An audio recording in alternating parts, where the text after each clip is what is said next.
வணக்கம். இன்னைக்கு நம்ம பார்க்க போறது தக்காளி செடி வளர்ப்பு தாங்க. ஸோ பிகினர்ஸ் வந்து காய்கறி வளர்க்கணும் அப்படின்னு நினச்சிங்கன்னா ஃபஸ்ட்டு தக்காளி செடி வந்து வளர்க்க ட்ரை பண்ணுங்க. ஸோ நமக்கு கண்டிப்பாக வரும். ஸோ நான் சூஸ் பண்ண மெத்தட் வந்து பார்த்திங்கன்னா விதை மூலயமா தான் நான் அந்த செடியை வந்து நான் வளர்த்தேன். ஸோ விதை வந்து பார்த்திங்கன்னா மார்க்கெட்டில் நமக்கு ஹைப்ரிட் வெரைட்டியும் இருக்குது, அதே மாதிரி நாட்டு ரக விதையும் இருக்குது. ஸோ நான் வந்துட்டு நாட்டு ரக விதை தான் நான் எடுத்தேன்.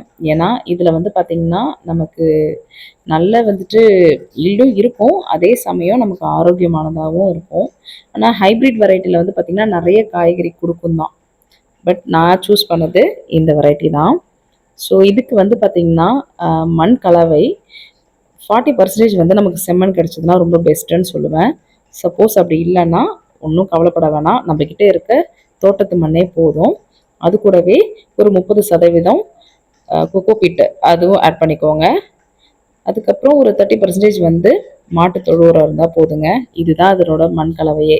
ஸோ இது கூடவே வந்து பார்த்திங்கன்னா வேப்பம் புண்ணாக்கு ஆட் பண்ணிக்கோங்க. வேப்பம் புண்ணாக்கு போட்டோம்னா நமக்கு வந்து செடியில் வந்து நோய் தாக்குதல் வந்து வராமல் தடுக்கிறதுக்கு வந்து அது யூஸ் ஆகும். ஸோ இது எல்லாத்தையும் மிக்ஸ் பண்ணோம்னாலே நமக்கு இதுதான் மண் கலவையே. இதில் வந்துட்டு நம்ம என்ன பண்ணணும், 1 சென்டிமீட்டர் அளவுக்கு ஆழப்படுத்திட்டு அதில் வந்து நம்ம விதையை வந்து நடவு பண்ண வேண்டியதாங்க. ஸோ நடவு பண்ண நாளில் இருந்து நமக்கு கரெக்டாக 5 to 7 டேஸ்க்குள்ளே நமக்கு செடி வந்து வளர ஆரம்பிச்சிருங்க.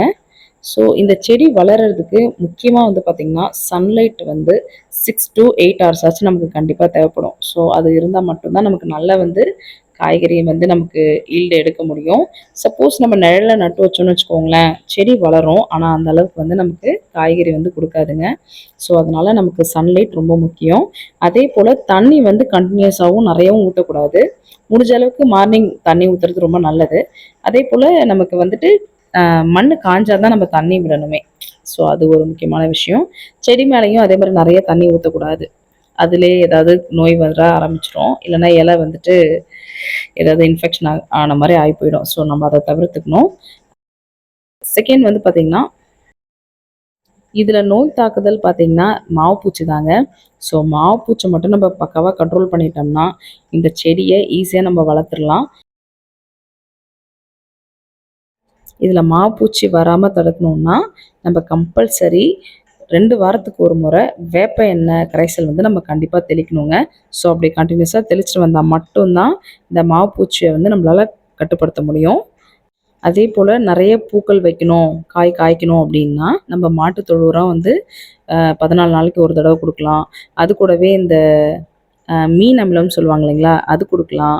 அதுக்கப்புறம் இந்த வாழைப்பழ தோல் இருக்கு இல்லைங்களா, அதை நம்ம ஊற வச்சு தண்ணி இருக்குது பார்த்தீங்களா, அது கொடுக்கலாம். ஸோ இதெல்லாம் கொடுத்தோம்னா நமக்கு கண்டிப்பாக செடிகளில் வந்து பார்த்திங்கன்னா நிறைய வந்து பூக்கள் வச்சு நமக்கு காய்கள் வந்து நமக்கு நிறைய கிடைக்கும். இந்த வீடியோ பார்த்தாலே தெரியும். ஸோ நீங்களும் உங்கள் வீட்டில் இந்த மாதிரி ட்ரை பண்ணுங்கள். நன்றி, வணக்கம்.